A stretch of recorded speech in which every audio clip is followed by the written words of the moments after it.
You got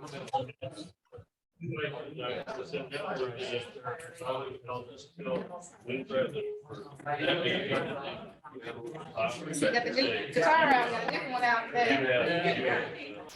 Yeah. Hey, Ron. Hi, Chantal. How are you? Good. How are you, Fine, sir? thank you. Good. Look good. Thank you. Good.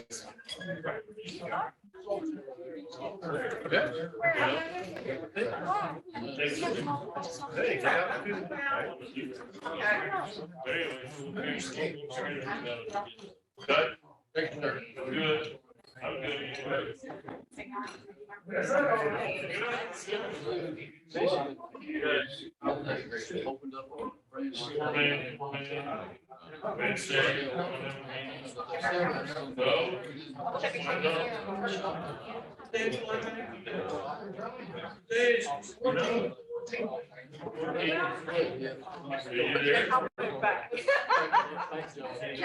Carolyn wouldn't be over there, but Yeah, I mean, out there.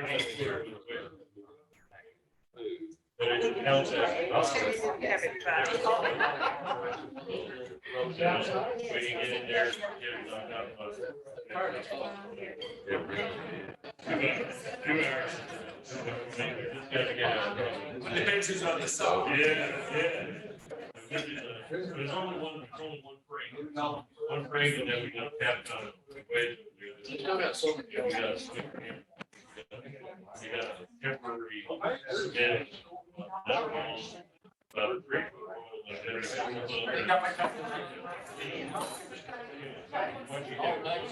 Pick up music.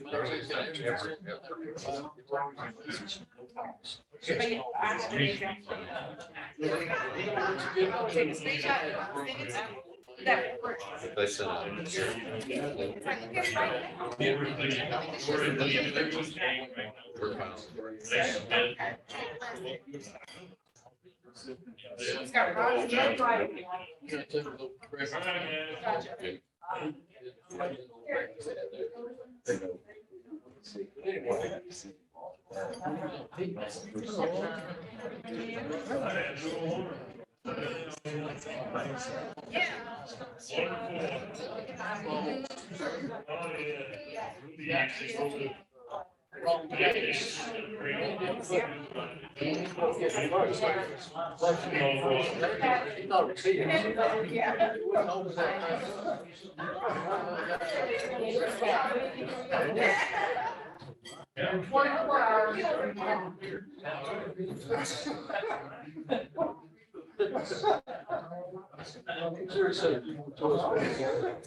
So if you get a free day, Mark, you got some.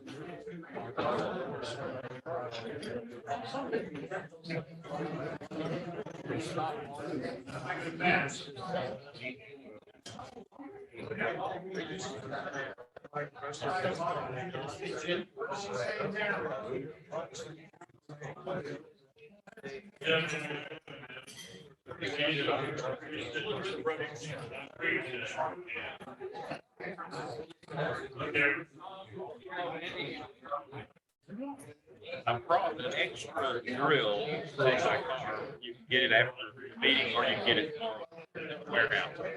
I've got an old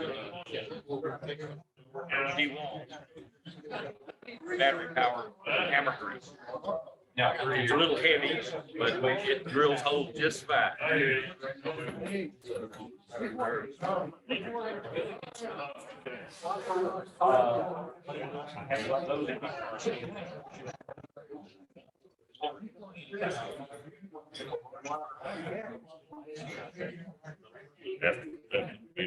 Yeah, I don't know which size those rollers are.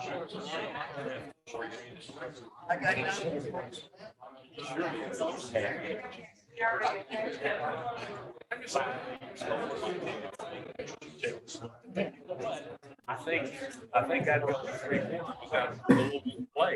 Yeah. To get it lined up. Yeah, they're not gonna be exactly where you think they are.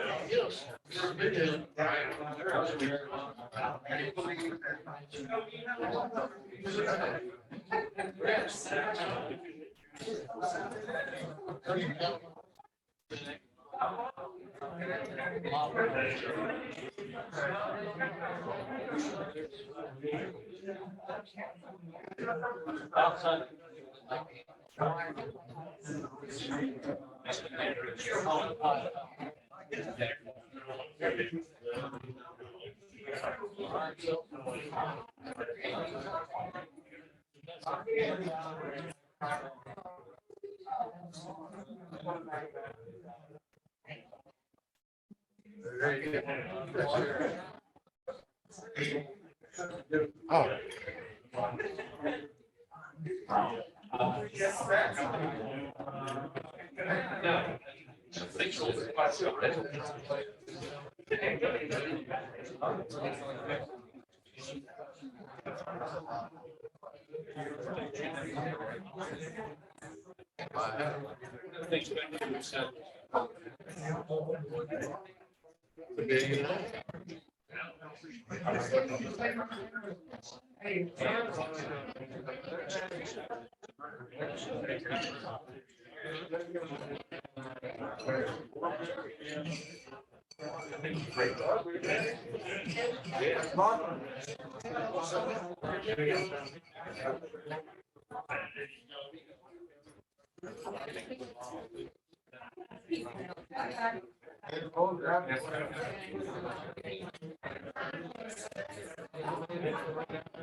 Very big.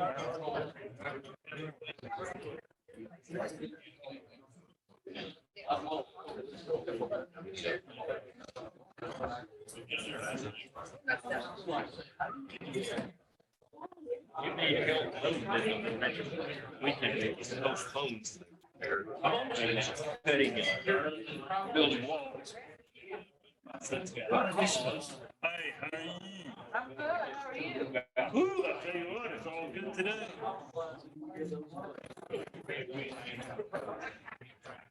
What's that guy moving stuff yesterday? Miracle.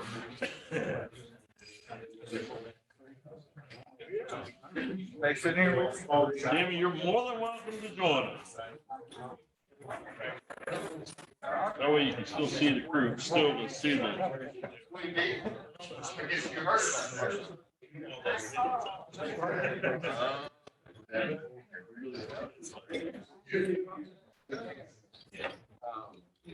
Hey, my man, how are you?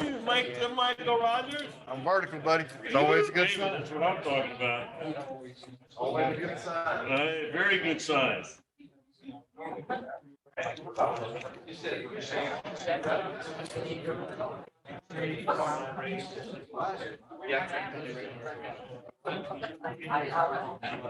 I'm sorry. It's a lot. I brought Paul. Huh? He's right there with Rob. Bob.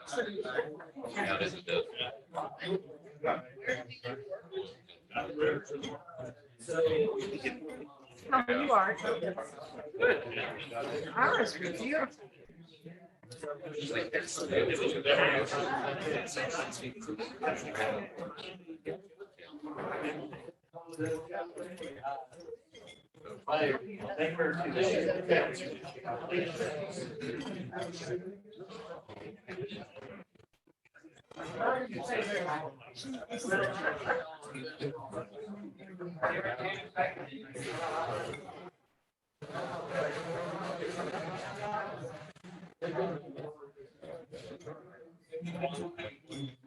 One that you got.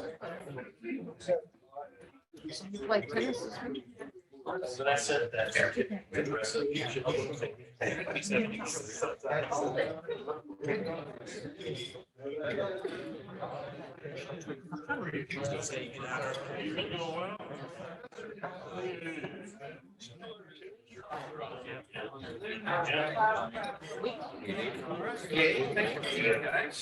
Ladies.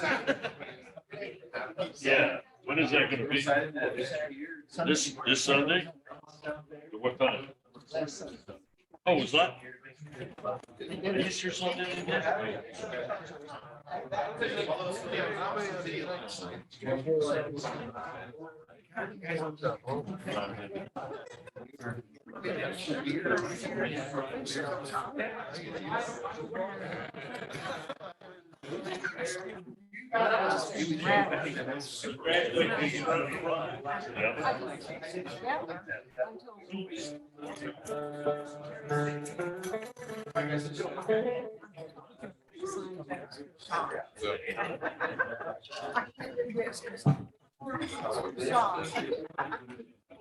I never paid attention.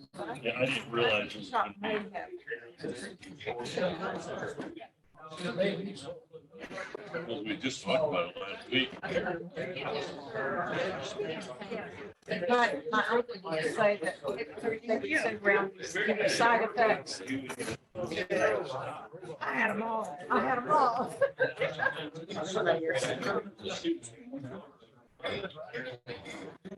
There's nothing here. How are you? Good. How are you? I'm trying to look springy, although it's still at the limit every day. It's still much because of the cold.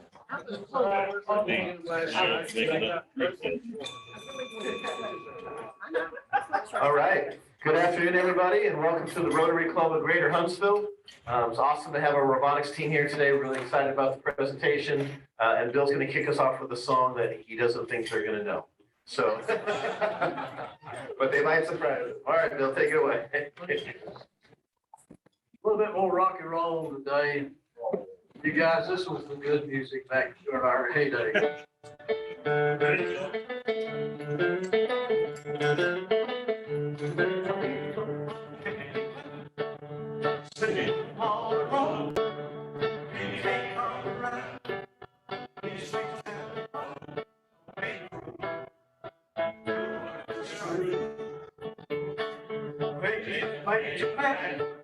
Something I might say, please let's forget the past.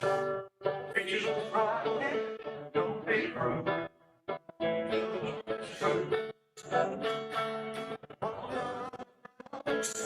Baby, don't stop making a beat, don't make me feel this way. Come over here and love me, and know what to say, don't be cruel.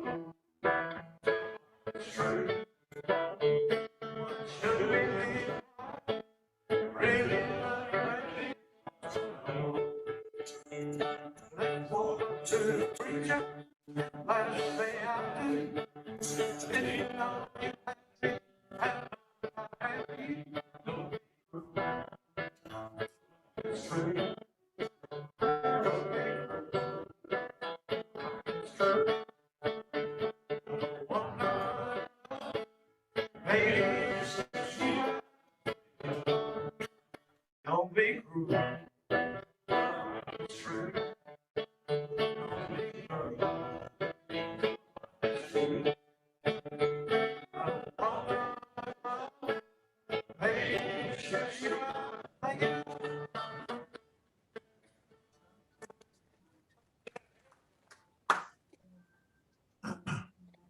May have heard that song in a movie or something, possibly.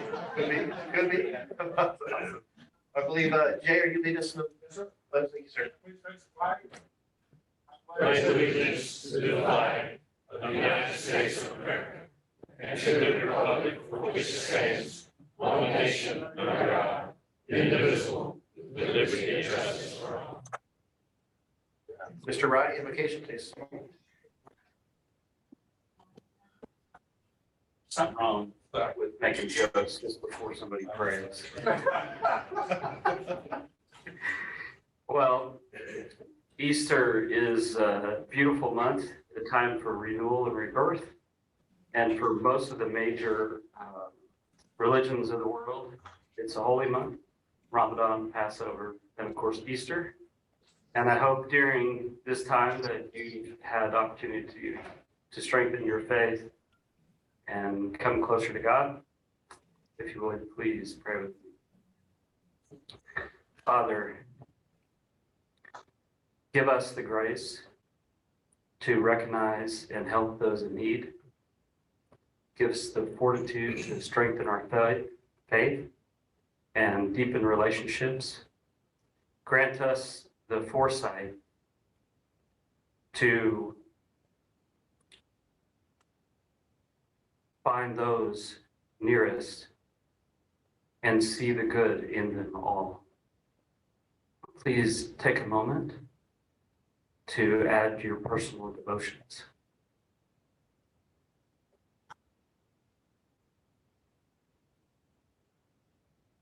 Amen. Amen. All right, go ahead and finish eating and we'll begin the program in just a minute. Thank you.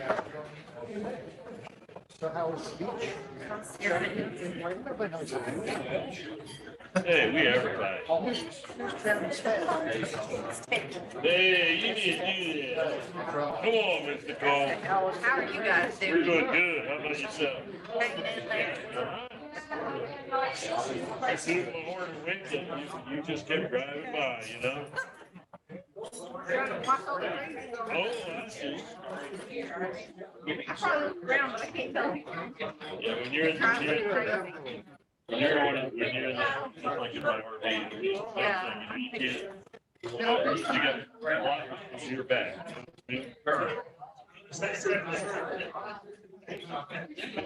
Going a different street. He's sitting and he knows how to me,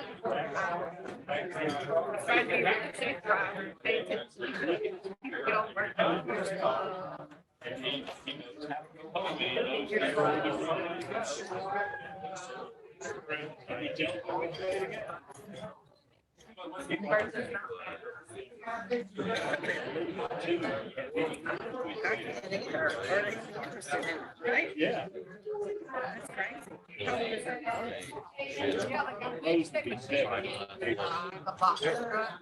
Around big parking. So that there's some idea of how much we can't. Like mine was great on 6. You have to look in your mirror and figure out if you can get over to like the intersection.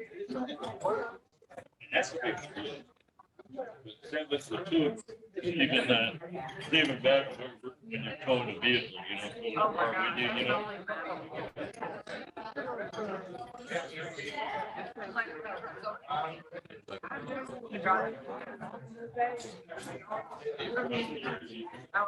That was such a big deal.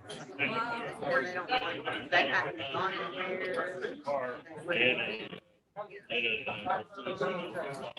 My husband was giving up on it.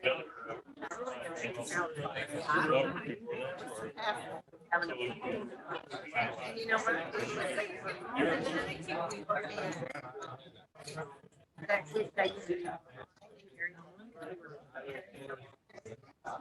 And we were up high here, so we were like,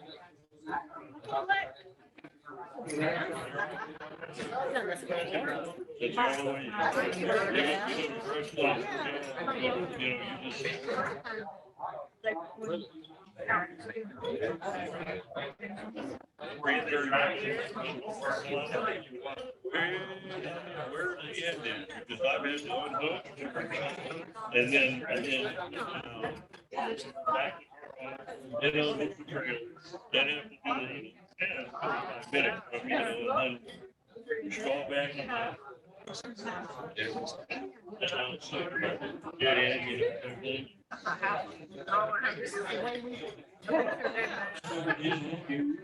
Yeah.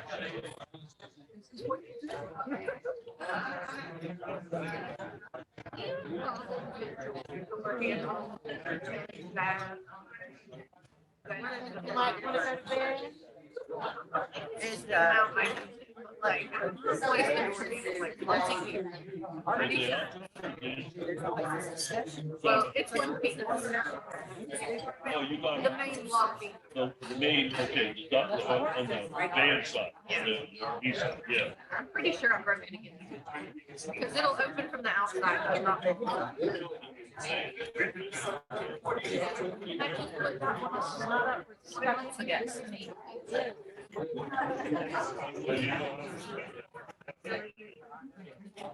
It's always this little piece of metal inside the spring. You know how to fix it.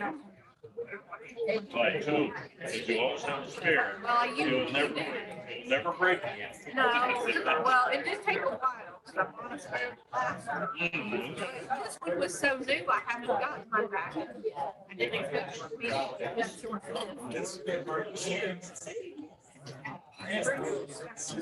All are, all. It's like a little piece of metal.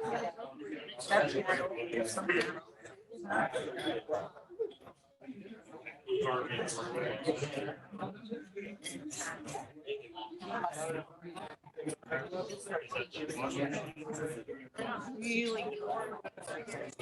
This is the one with the deadlock on it. Yeah. It's still not. She told you that makes me feel better. They change it. And then they go to their own. Cruise up the northeast. They've been doing it around the world in January.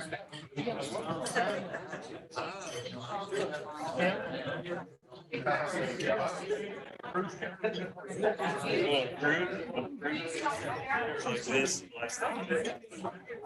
Where did you just get back from me?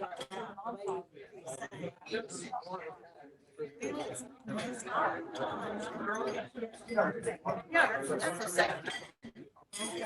Yeah. Y'all want somebody to keep everybody at their home.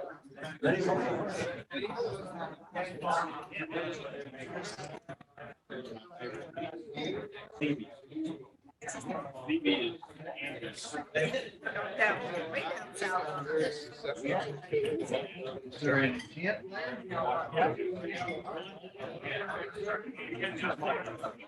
That's still like free.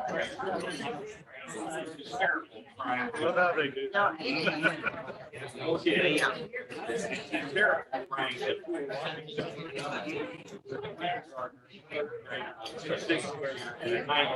oh my God. Yeah. You know, they're not Are interested. you guys just gonna have it as a second home, or are you gonna move down?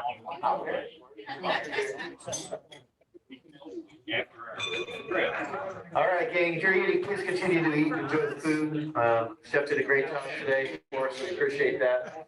Melody is gonna come up here and introduce our guests for the day. You bought a house. We're gonna have a hat every day until the Derby party. And then I'm gonna see all of y'all's hats and your bow ties also. So Robert Barnes is visiting with us again from the Madison Club. Thank you, Robert. Good to see you. And we have a great group of visitors that are all students that are part of our robotics project. But I'm gonna let their teacher and their sponsor introduce each of them. But how about we have a round of applause to welcome them? We're excited to see the work they've been doing.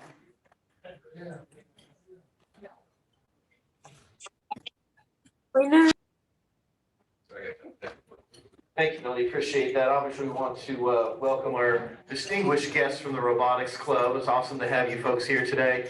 It's good to see Mike in the house, haven't seen him in a little while. Welcome back, nice to have you here, and we'll get rolling. Jim, I wanted to do you right on your speaker for today.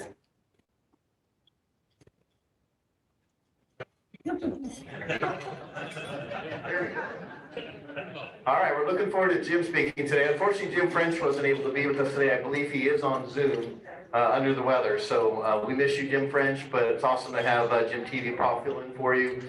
Jim is our president-elect, robotics team director, Rotarian since 2008, Paul Harris Fellow Sustaining Member, RLI graduate, and Leadership Alabama graduate. So Jim, we're looking forward to you today.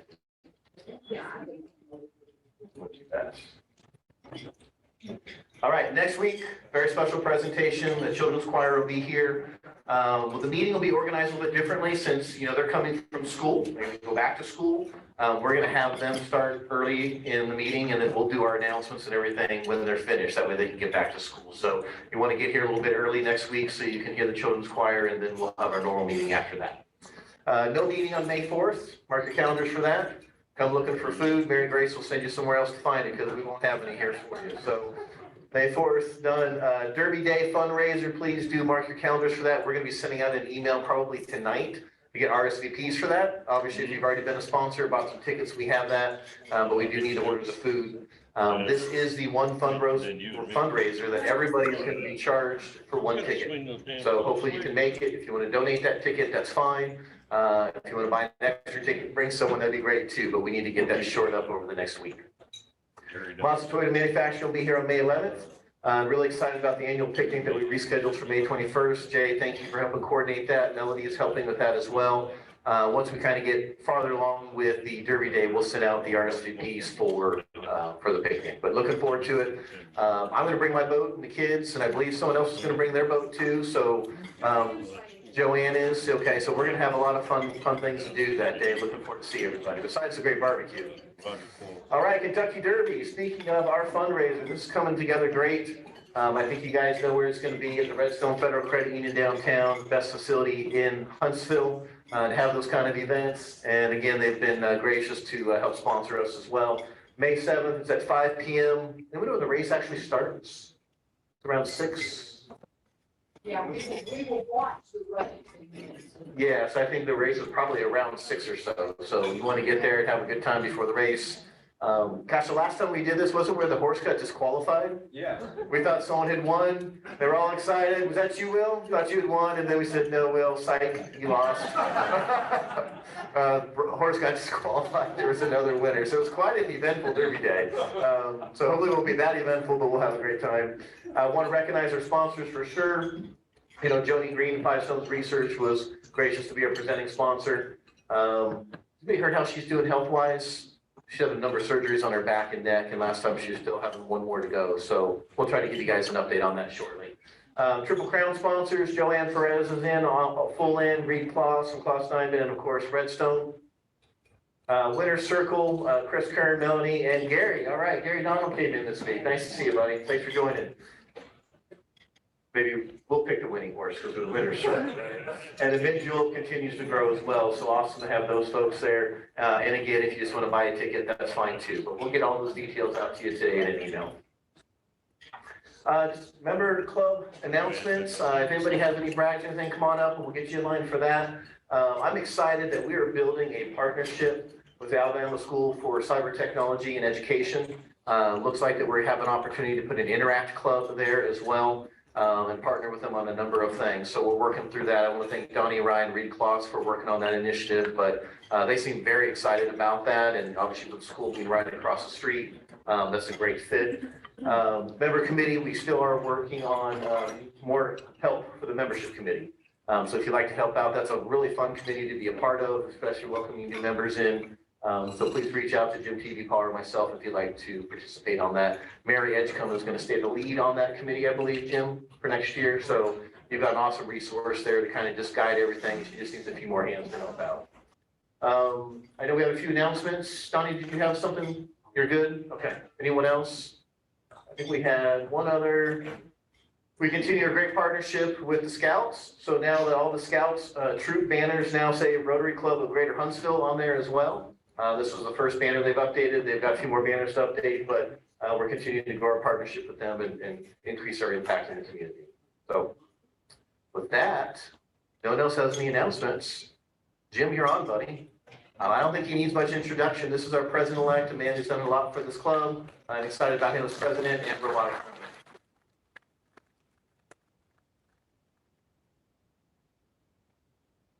Well, at least we had one other person up here that liked that. Thank you, Donnie. I'm really excited today because we do have a great group of people join us, visiting with us. take part in telling you about what they've done this year in their robot build season. And there are 2 competitions they've been to. We're looking forward to telling you a little bit about them.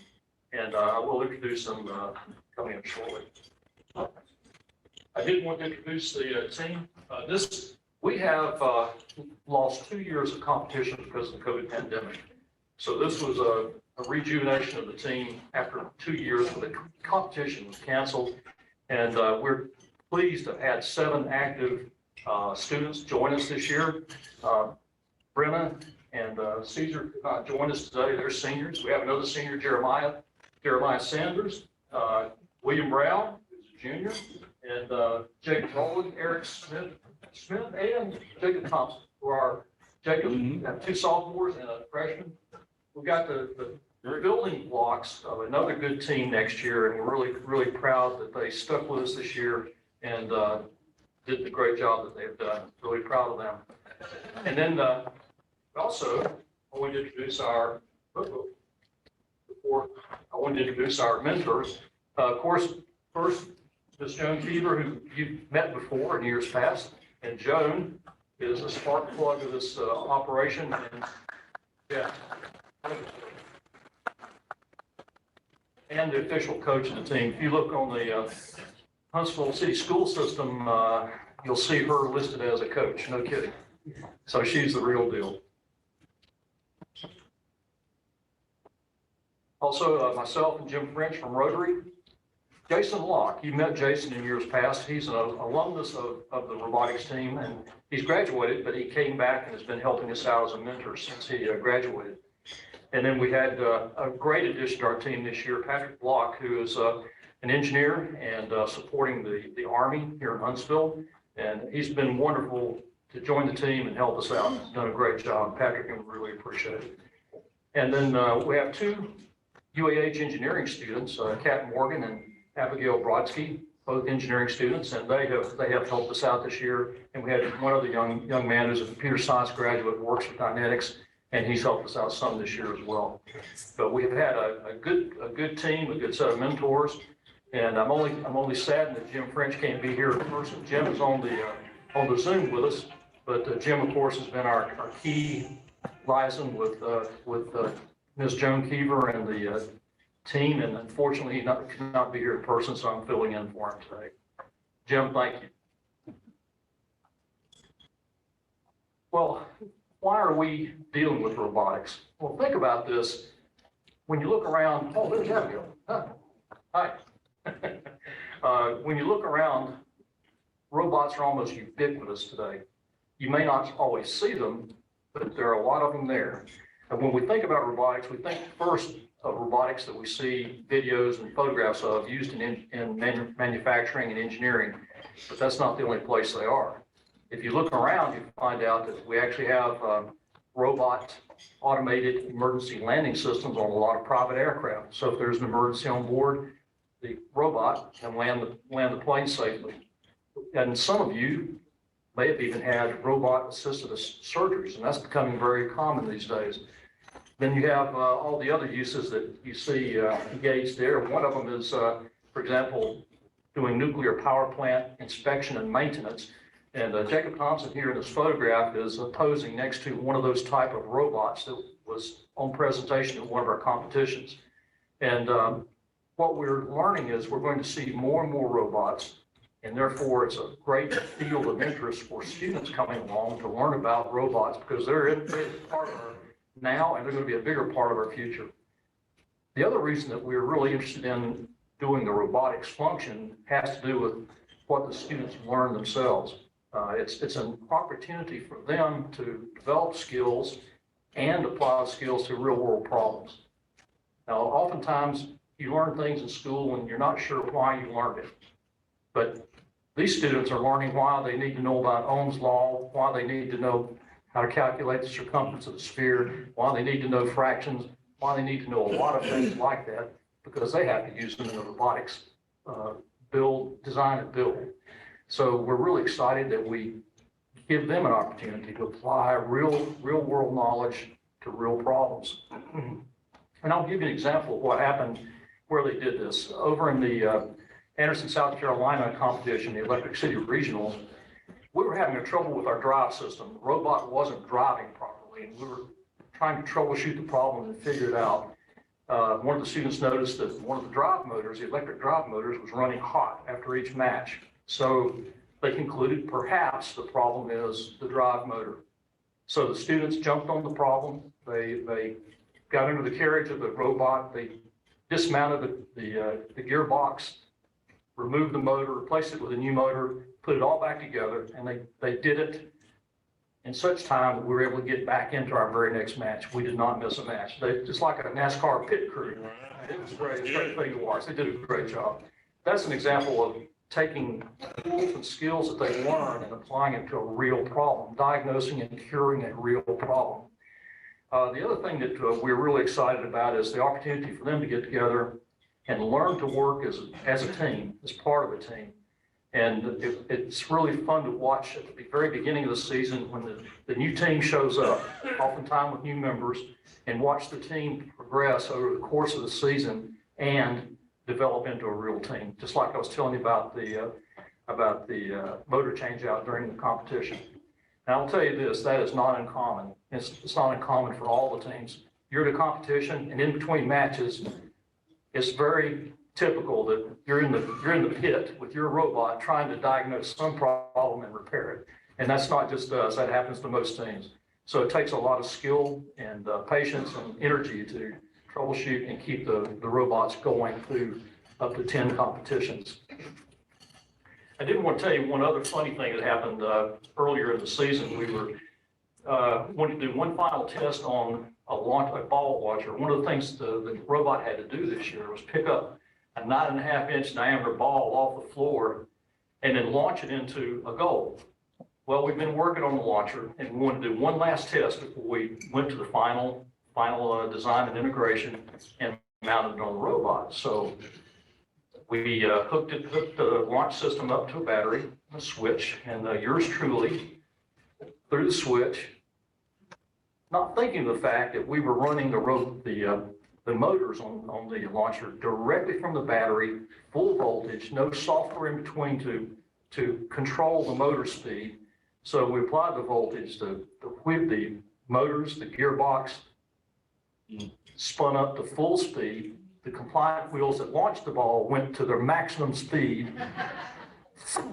Out comes the ball, boom, hits the ceiling, knocks the ceiling tile up, knocks a chunk of the ceiling out. So we're all there looking up at the ceiling, the students are looking up at that, and one of the students said, "Thank goodness it was an adult that did that." We won't do that here. Thank you, Will. I want to tell you just a little bit about FIRST Robotics. We are functioning under the auspices of FIRST Robotics.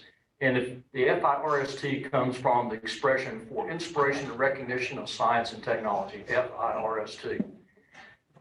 It was founded as a nonprofit by two people, Dean Kamen and Woody Flowers. Dean is a well-known inventor. He invented the Segway, people riding around with a Segway. He invented the Kamen autonomous helicopter. He's invented many other medical devices that have helped people around the world. Woody Flowers is a noted engineer at MIT, and those two together formed FIRST Robotics. And if you look at the whole program, there are actually multiple levels, depending on the age group of the young people participating. They have what we call the Lego League. This is at the elementary, maybe middle school level, and where they actually construct a build concept out of Legos and then have the little robots go through a program sequence.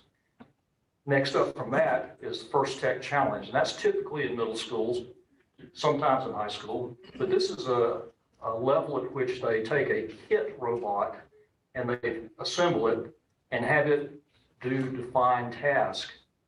And then the highest level, which is the one that our team competes in, is the FIRST Robotics competition.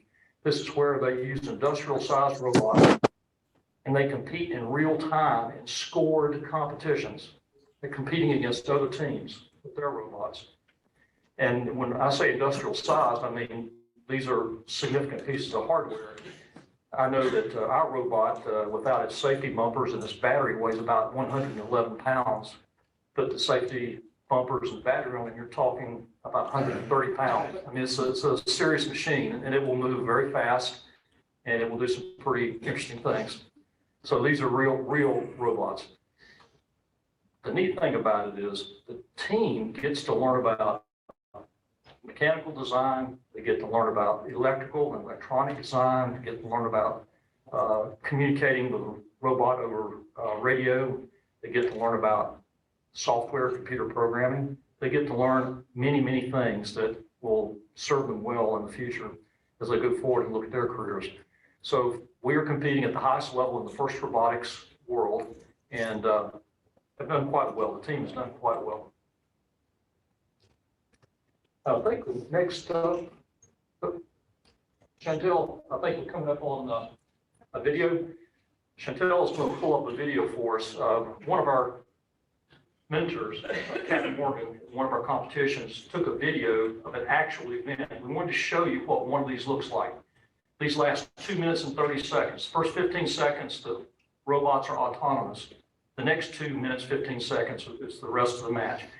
If you were at the match, you would hear a field judge call out to the drive teams and say, drivers behind the line. And the drivers step back, not touching their controls at the driver's station.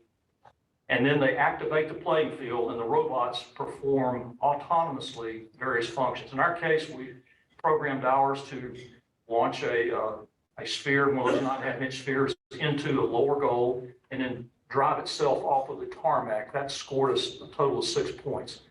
By doing that with hands off, the robot was doing what was pre-programmed to do. Then a big bell will sound, and you'll see the drive team scurry to the drive station and start functioning the robot and doing the things that it's supposed to do. Chantel, can you run it for us? Jim, point out which one is their robot, 6107. It has the numbers. It has the number 6107. Yeah, we had the red bumpers. It's the big yellow one. It's part of this.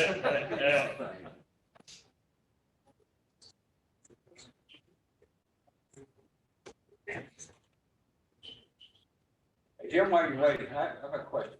As a part of the training, do they get into the program management of it, the scheduling? Or do y'all do that for them? We have tried to work that in.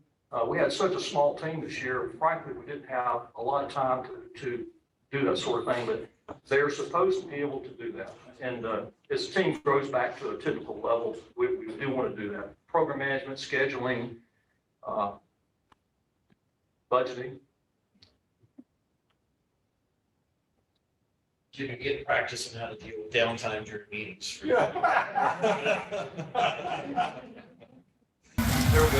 robot on the far side of the field, on the Red Alliance side. Team 59 Ramjet looking for some more cargo.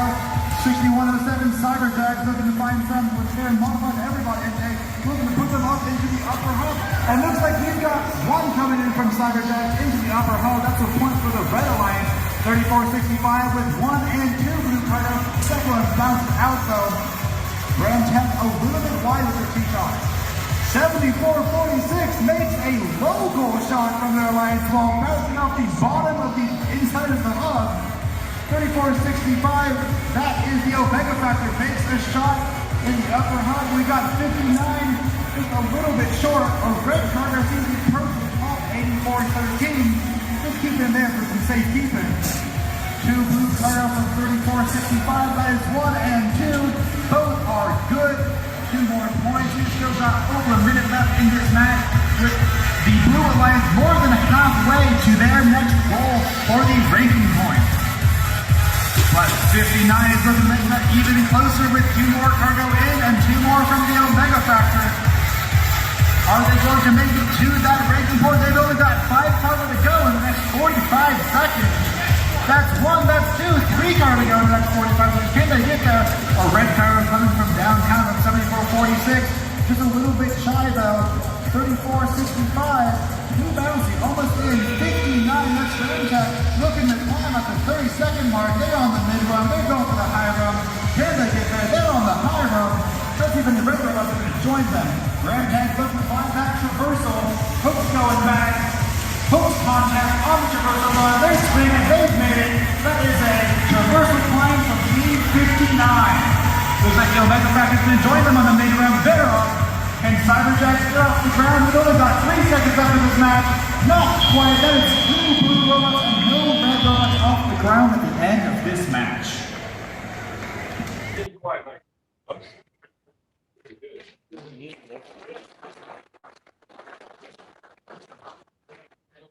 Smash into another robot.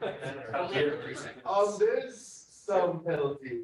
With the bumpers, if you, it doesn't matter unless you like pin them against something for a certain amount of time. Or if you have the intake, which goes out in front of the bumper. That's when the robotic.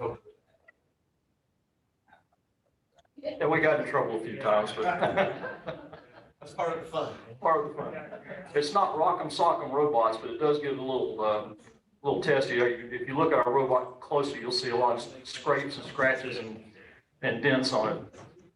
I know once we actually popped some rivets, got smacked so hard we had to replace rivets in between matches at one point in time.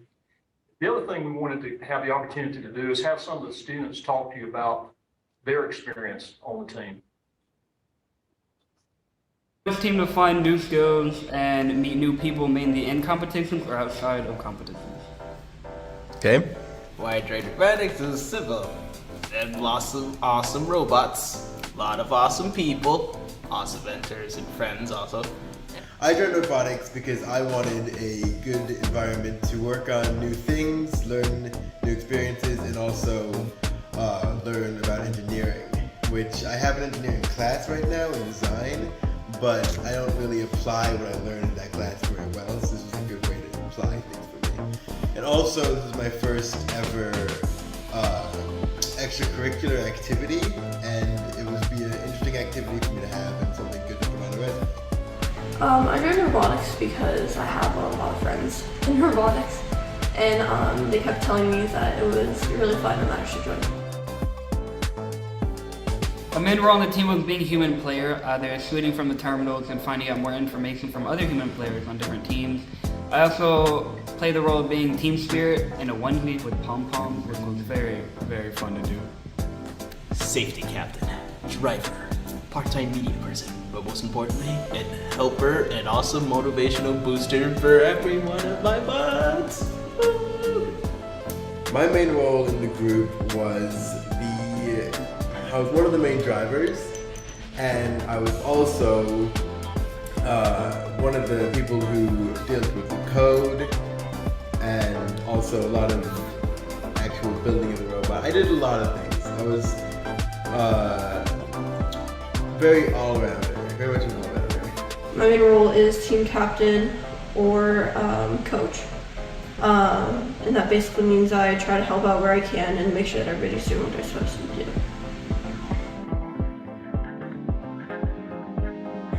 I've learned how to use many different tools, being handheld or more industrial. I've also learned how to connect different wires and make measurements on pieces that need to be placed on the robot for an everything. That it takes the right tool for the right job, whether it be figurative or literal. I've learned a lot of things about how to manufacture different machines. I've learned how to build a robot chassis. I've learned a lot about different kinds of transportation, lots of different types of sensors and motors, what gearboxes are, how different ratios for things work, and all sorts of stuff like that. And I've learned a little bit about coding with C++, although I have not fully learned the syntax of the language. I have learned a lot of the mechanical skills, like I've learned what a lot of tools do and how to use them, how I can problem solve and make things better from what they were.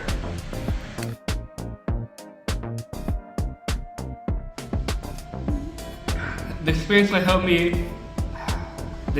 help my future by giving me the needed information needed for me to choose my majors, which would be computer tech and engineering. Learning robotics, what will get me through the future? Help me have different tools for different things in my own home that I possibly get called to fix. it will affect my future with, as I said, all the knowledge I've learned here.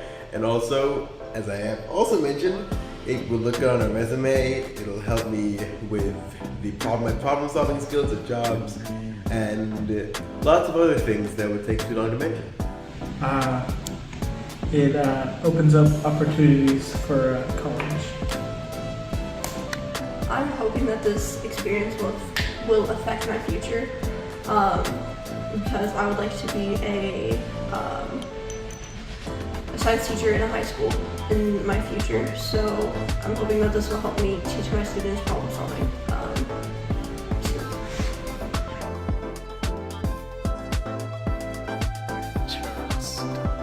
Chess. It's very, very difficult. Either that or the look. The thing was troubleshooting the issues we had while at the competition, which we did do, but the fact that we had to think about what was wrong and then test it over and over again before we actually get it correct is something very difficult. I think I'm decent at troubleshooting, but it's still hard. For me, the hardest parts were probably competitions because there was just so much going on, so much things breaking, lots of troubleshooting. For me, it was learning how to use everything, like learning the names of everything and learning how to use them the right way. Most fun for me was going to South Carolina for my first competition, mainly because the people there were very energetic and nice to be around, and they're my people being nerds. I get out with my awesome buds while working on the robot. The most fun thing was going to competition, as I'm sure most people will say, it is a very nice environment to be around other like-minded people and be able to compete against those people. It was probably, I don't know, I like working as a team. I like that we all respect each other, and if someone needs help, we'll help each other. I think our sponsors was Lockheed Martin, Resident Federal Credit Union, Rotary Club of Greater Huntsville, NASA, BAE, and Mr. Jordan Stanley.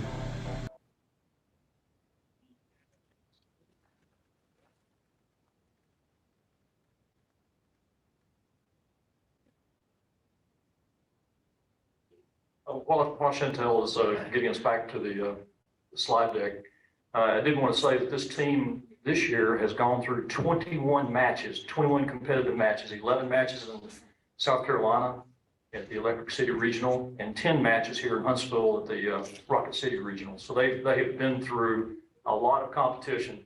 And like I said before, I think between every single match we were working on the robot, trying to troubleshoot problems and keep the robot on the field so that this team could compete.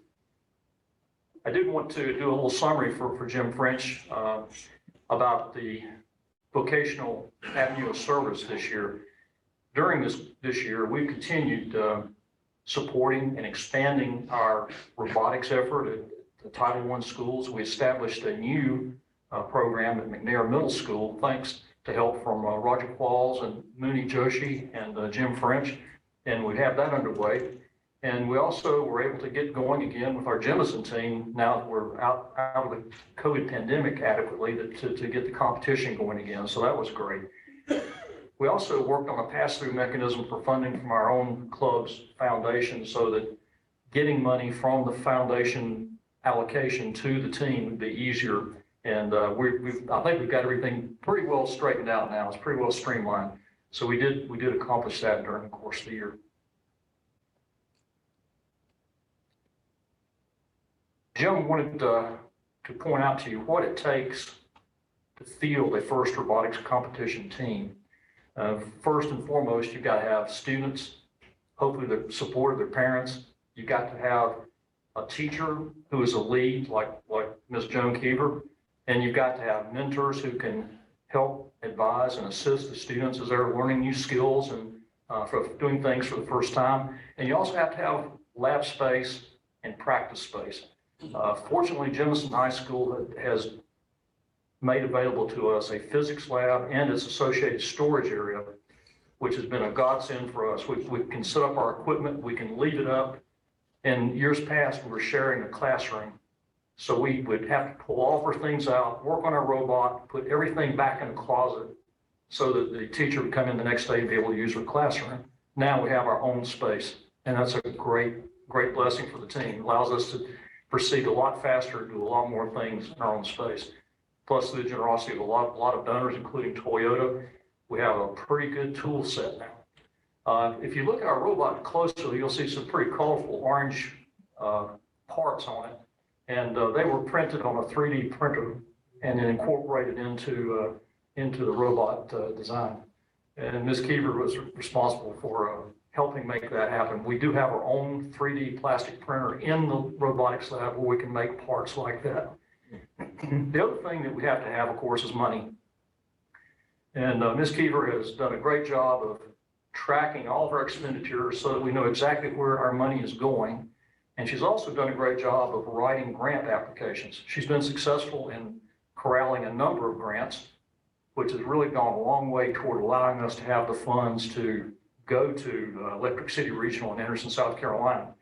And of course, the generosity of the Rotary Foundation and your generosity has also gone a long way toward funding this activity.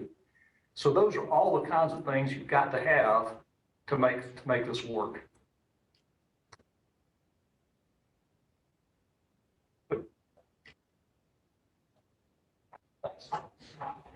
I just wanted to sum it up by thanking all of you on behalf of myself, Jim French, and the robotics team for all that you've done in your support. You've been so generous and so eager to help us, and we sincerely appreciate it, and thank you very much.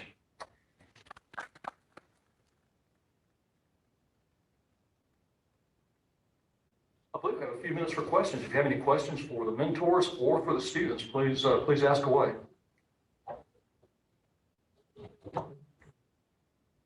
Are there plans for the next competition already? Kind of, in a way, yes. We are currently working on a test chassis just to work with it and to really show what we can do to other teams to hopefully get more members. And we cannot currently work on actually the robot for the actual first competition because it is announced at one time in the start of each year. That would be during January. That is so. Will there be another competition here in Huntsville? Most likely, yes. Yeah, there should be. The main director for FIRST is this southern region. It's from Huntsville. And so she's always making sure that we get a big competition. And for the folks on Zoom, I wanted to say the question was, will there be another regional competition in Huntsville? And Ms. Keever responded, yes, highly probable that we'll have another competition here. How do you make the team? That's a hard question. Do you have to have certain courses before you can be on the team? Actually, it's really just a safety course, just to make sure you don't hurt yourself in the lab. And other than that, you're kind of just like put in to learn what you're doing while you're there. Yeah, and you learn the safety and stuff you need from us. So it's open to pretty much any student in our school. And I think outside of our school as well. Yes, we are a community team. We're based at Jemison, but we are a community team. So as a matter of fact, in the past, we have had students who came from another school and participated on our team. And we had another student while we were at one of the regional competitions here in Huntsville who approached Ms. Keever and asked if she could join our team. So, and she's not a Jemison student, but she had watched this team in action and surely liked what she saw among the students. And she said, I'd like to be a part of your team. Bill? Yeah, as far as the competition, y'all go through a double elimination. Is there an overall winner for the competition? There's like a winner team. Right. So there's, you got your practice matches, you work out your kinks, and then the next day is your qualification matches, where you earn rank points based on whatever criteria they set for the competition. And believe it's 10 teams that get to pick alliances. Eight teams. Eight teams. The top 8 ranked points, top 8 teams, they go and pick other teams to be on an alliance of 3.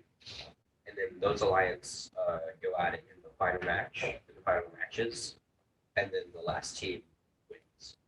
So that was a lot of team, but basically you have your little team and you have an alliance on top, and that's what you meant by team posted out there. So there is an ultimate winner for each regional competition. And they're like pre-qualifying to get to the national competition. Which is going on right now. So, who are the seniors? Could you guys raise your hands? We have one here right now. One senior. The other 2 were the one in the red and white, and the. What do you mean red and white up here? Yeah, on the video. Not Brenna and Caesar couldn't make Brenna it and today. Caesar. Oh, she's not here. Yeah. She's not on Zoom. They've got some seniors to make that, get that.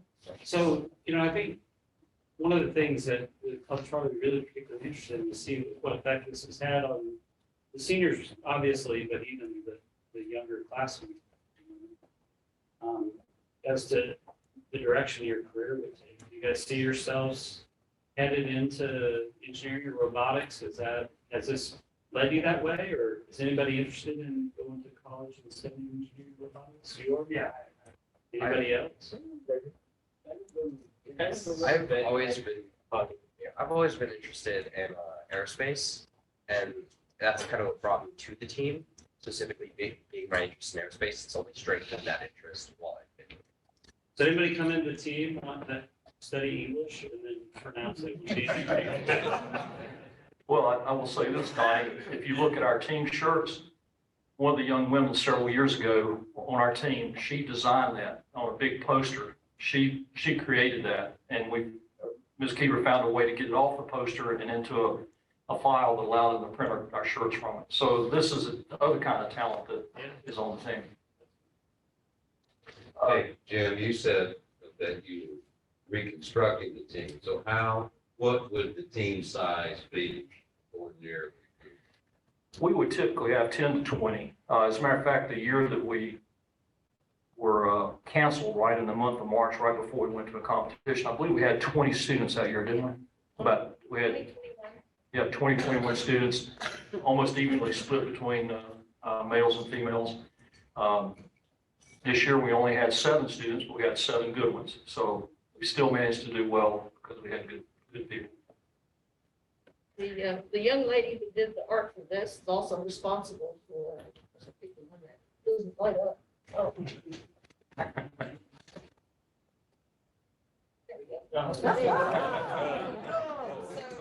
That's cool. We use these in the fall so the kids can learn some wiring.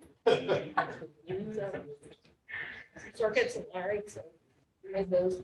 Harry, you had a question? I was just wondering if the students got some sort of class credit, is any of this part of their transcripts or living education?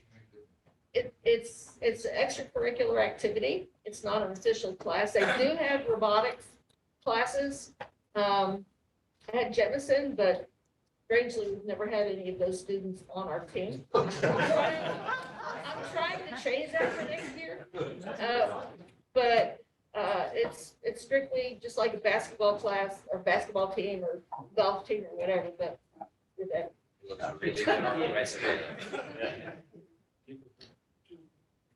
Sure. My daughter did the Lego level in middle school. They got points for interview, theme, enthusiasm with the cheerleading and all. And it was really a spectacle when we watched the high school with all the costumes and everyone, like a sporting event for the robots. Do they do that at the high school level still, where they do the interviews and randomly pick you to, and you have to be able to explain everyone's role? Yes, that's exactly right. I don't think we had many live interviews, like televised, but when we were at competition in the pits, the judges will come around to you and ask you about your robot, about your team, all sorts of things like that. And we do have costumes and stuff. Like here, Eric has a Jaguar onesie, and he's been trying to get more of us to have them. Yeah, during the region competition, I wore that onesie for 34 hours and 45 minutes. Nobody else had words. Your team gets extra points for those other elements or? Well, actually, they have awards. They have awards. Yeah, not necessarily. There's a lot of different awards. One of them, I think, is imagery award, which that would most likely fall under. Just general image of your team, like how the pit looks, your robot's designed, and the costumes. Like that.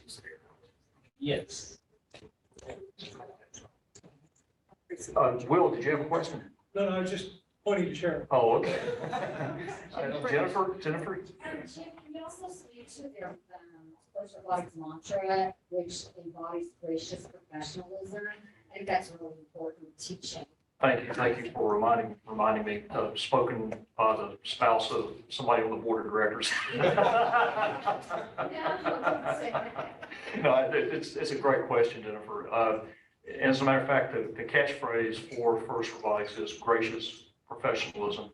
And we see that in action at the competitions. The teams help each other out. We're kind of like competimates, you be out there on the field competing against each other. You go back to the pits and somebody needs a bolt that they don't have, then one of the other teams they just competed against, give them a bolt. It's that kind of helping each other out and helping each other be better. Would any of you like to speak to it? We had a driving issue. It's occurred multiple times, but it was we figured out it was an electrical issue, and we had another team spend like a good 10-15 minutes, like right before one of their matches, trying to help us troubleshoot what our problem was. And it was I feel like that's a great example of what gracious professionalism is. I'd like to add an example also. I think it was that same team that left a box of soldering equipment and a big old bucket of cat litter for battery spills. They left it in our pit, and then they packed up and moved out on Saturday. I guess they had a long trip there in South Carolina somewhere. So instead of turning that stuff into lost and found and letting somebody else deal with it, we took it, we boxed it up, we went to the post office and we shipped it to them. So we spent our money on postage to get that back to them. That's another example of gracious professionalism and teamwork. I'd also like to take a minute to give Jim French an opportunity to make any comments that he would like to make since he wasn't able to join us in person today. Jim? Thanks, Jim. I think the team has done a good job representing themselves. I hope that the robot is out in the lobby and people go have a chance to go look at it and admire it in all its robotness. One thing I'd like to point out, though, that is a great evolution for this team. Y'all know that Jim TV-Paw and I started working with John Keever about 4 years ago, I think, maybe 5. And we were the adults, essentially. But this year, some young mentors have come forward that just signal really good things for the team. Patrick and Kat and Abby and Preston, they're going to make a big difference. And hopefully as time goes on, they will bring some of their associates in and be able to train and mentor these students. You may suspect that engineering has changed a little bit in the time since Jim TV-Paw and I were working engineers before we elevated to our level of incompetence. So I think that's great news for the team, and I'm really pleased with what they put together. And you notice that highly professional video, they did that themselves, and I think it's great. Thanks, Jim.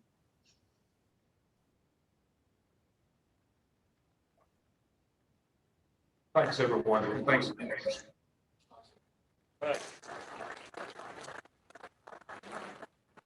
So I'd take time to just plug, Jim Teedepaw is going to be our president next year, so his involvement with the robotics team unfortunately will be a lot less. So if there's any of you out here on the club that would like to participate with this team, you can see what an awesome opportunity that is. I would encourage you to reach out to Jim and get involved, because I suspect this team's going to continue to grow over the next couple of years and they could use some more help.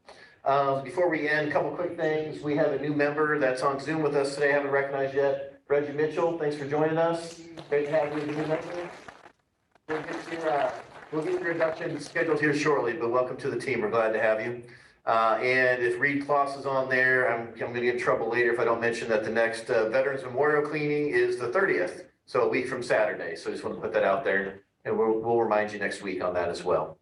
Any other announcements? Anything else we missed? And then obviously the robot is out there. We're going to be able to see this thing in action. Yes? Okay, so please stick around for that. And with that, we'll end with the four-way test.